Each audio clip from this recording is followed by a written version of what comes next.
নমস্কার বন্ধুরা, আমি এখন আমার স্কুল বাড়ির ওপরে এসেছি। তো দেখতে পাচ্ছেন বন্ধুরা, এটা আমাদের স্কুলের হল ঘর। তো বিশাল বড় একটি হল ঘর। তো সত্যি, আর এই দেখুন সিঁড়ি, তো বারান্দা বেয়ে, এটা তিনতলা বারান্দা বেয়ে আমি এখন ক্লাসগুলোকে ঘুরে দেখছি।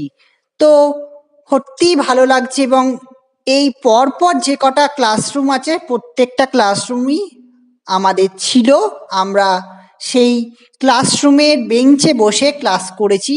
হাজারো স্মৃতি কিন্তু কিশোর বেলার রয়েছে। শুধু কিশোর বেলা কেন, যৌবনের প্রথম ধাপ। দেখুন বন্ধুরা, সত্যি খুব ভালো লাগছে বহু বছর পর সেই স্কুল বেলায়, সেই স্কুল বাড়িতে ফিরে এসে।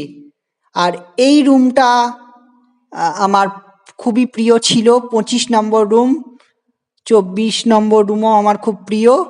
তো দেখতে পাচ্ছেন আজকে স্কুলের প্রাক্তন মিট, সেই উপলক্ষে এই স্কুল বাড়িতে ওঠা।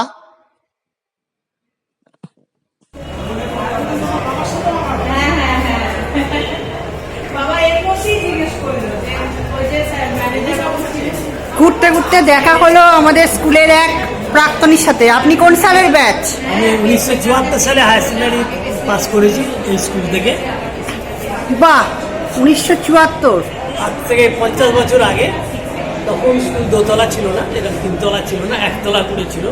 এদিকে একতলা একটু সারি ঘর, এদিকে একতলা সারি ঘর। তো আমাদের সময়কার প্রথম পঠন একটু আলাদাই ছিল। তখনকার দিনে যেসব টিচার ছিলেন, মোটামুটি পড়া না পড়লে অবশ্যই শরীর ঘাত পিঠে পড়তো। আমার সৌভাগ্যক্রমে পড়েনি, কিন্তু আগেকার দিনে অফিস রুমে যেমন সেট স্কোয়ার, চাঁদা এইসব কাঠের থাকতো, তার সঙ্গে কিন্তু বেশ লগলগে কঞ্চি একটা ছড়িও থাকতো।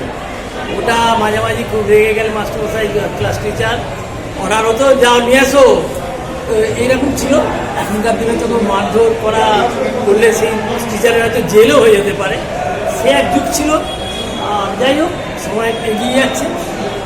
স্কুলে চললো 100 বছর, 150 হবে, 200 হবে, সময় চলতে থাকবে। মানুষ আসবে যাবে, কিন্তু সময় কালের কোনো সময় কাল থাকবে না। সময় এগিয়ে যাবে, আমরা আস্তে আস্তে চলে যাব অন্য জায়গায়। ভালো আবার স্কুল। এই ভিডিওটি এখানেই শেষ করছি, খুব তাড়াতাড়ি ফিরবো।